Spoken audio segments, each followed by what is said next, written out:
Bien-aimé et tendre Père Céleste, nous te remercions pour tous les jours que nous vivons en ta présence, pour toutes ces journées quotidiennes où nous sommes dans ta très sainte et précieuse présence. Tu nous parles, Seigneur. Accorde-nous un cœur obéissant. Donne-nous d'être de ces véritables et vaillants soldats qui ne reculent pas. Que la croix de l'agneau éternel gère et gouverne toute notre vie. Qu'elle soit au centre de notre cœur, comme elle est au centre de tout l'univers. Que nous soyons de ceux qui deviennent réellement ton précieux héritage. Accompagne nos frères et sœurs, nos amis, notre entourage, nos voisins. Accorde-leur de serrer ta parole dans leur cœur et assure leur pleine sécurité. Et selon ta parole, fais camper tes anges autour de tes protégés, de tes fidèles. Nous te remercions aussi, Seigneur, pour chaque souffle de vie que tu nous accordes. Accorde-nous d'être fidèles à ta parole, à tout ce que tu nous donnes de recevoir dans notre cœur. Ne nous bornons pas à l'écouter, mais aide-nous à le mettre en pratique. Que là où nous sommes, Seigneur, nous devenions de véritables témoins de l'agneau éternel. Nous te remercions, te prions en ton nom très précieux, quotidiennement, régulièrement, pour être ton témoignage autour de nous. Le Saint-Esprit nous dira peut-être, si tu veux ressembler à l'agneau et avoir part au dessein de Dieu, alors que veux-tu faire? Que veux-tu faire?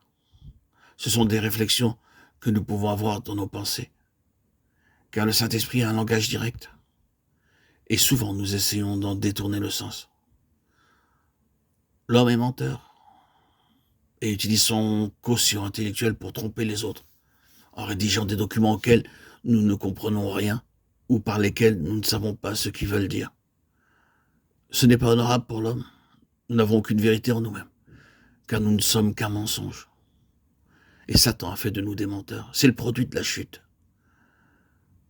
Qu'allons-nous faire lorsque nous plaçons devant la croix? Qu'allons-nous faire? Le mensonge est en nous, et nous mentons parce que nous sommes un mensonge. Mais lorsque nous apportons une parole de vérité, alors nous disons la vérité à notre prochain.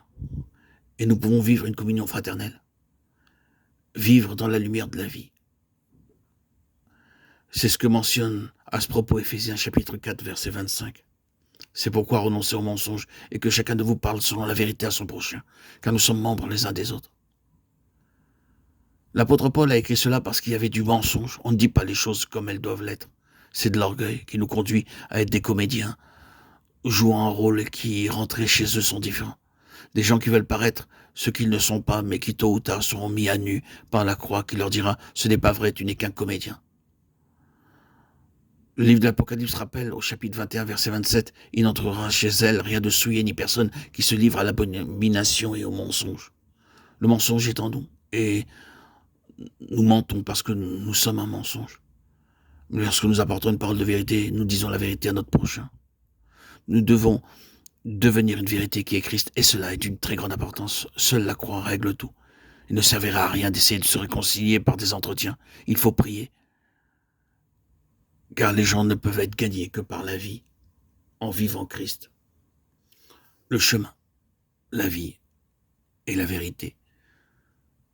Nous te remercions et te prions en ton nom très précieux, Seigneur Jésus-Christ, Yeshua, Melech HaMashiach, roi Messie. Accorde-nous toutes tes grâces. Permets-nous de vivre selon la vérité. Amen. Dans ce chemin de vie que tu nous proposes.